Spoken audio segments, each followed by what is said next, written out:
আপনারা অনেক সময় বিভিন্ন জায়গায় কাল তো এক আল্লাহ বলি আছে, আধা ঘন্টার মতো এখানে থেকে চা পানি খায়, নাস্তা রাস্তা খাওয়া গেছে, কথা একটা, হুজুর আপনাদের ঐক্য হবে কবে? আপনাদের ঐক্য হবে কবে? হুজুরা ঐক্য হবে কবে?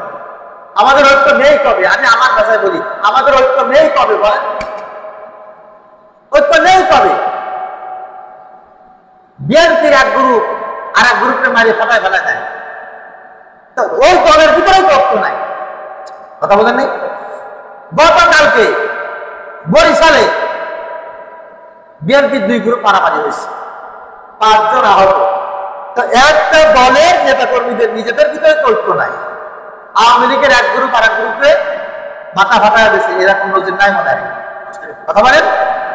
আচ্ছা, আপনারা কোনোদিন শুনছে নাকি যে চরমনার লোক জামাতের 10টা লোককে পিঠে মারে ফেলছে? কথা বলেন?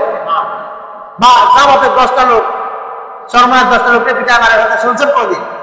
তা আমাদের ভিতরে তো তোমাদের সাথে একটু ভালো আছে, বুঝলেন না আমার কথা? আমাদের অনেক কথা কবে ছিল, কথা সবসময় আছে। আমরা তো এক জায়গায় বসি, আলোচনা করি, কথা বলি, তোমরা তো তাও পারো না।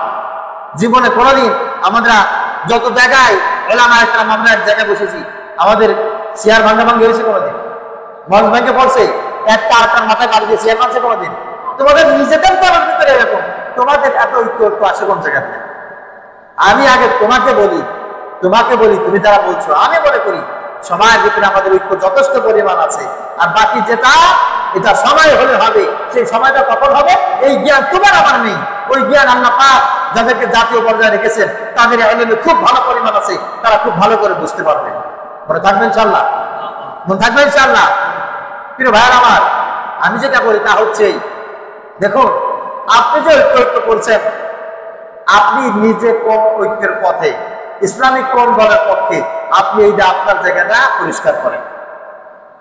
আপনার জায়গা আপনি পরিষ্কার করেন। যারা এরকম মাঠে ঐক্য বলে না পায়, এরা সব করে থাকবেন ধান্দাবাজ।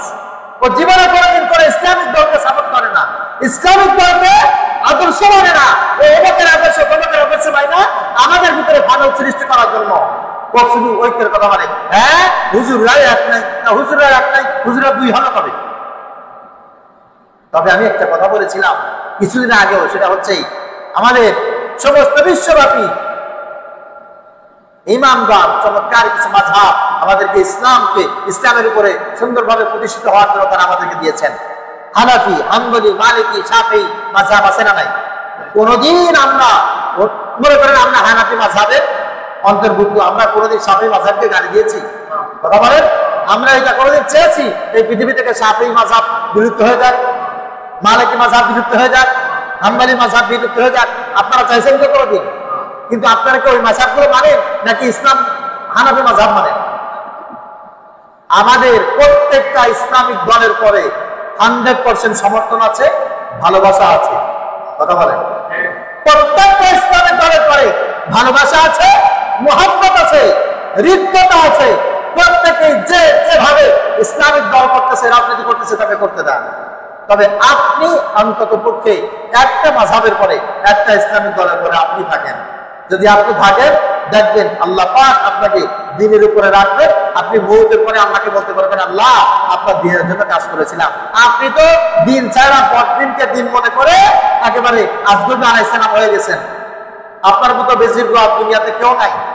তো আপনার এত কথা বলা তো ভালো লাগে না।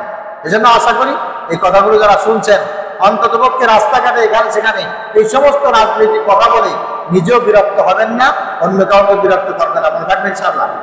আর আমি ক্ষুদ্র একটা মানুষ, আমি আমার যেখানে আছি গ্রামের মানুষদেরকে নিয়ে যেভাবে ভালো থাকতে পারি, আল্লাহ পাক রব্বুল আলামিন আমাদের সবাইকে সুন্দর করে এই সমাজে ভালোভাবে বেঁচে থাকার মতো, দ্বীনের উপরে চলার মতো তৌফিক যোগ্যতা দান করুন। সকলে বলি আল্লাহুম্মা আমিন।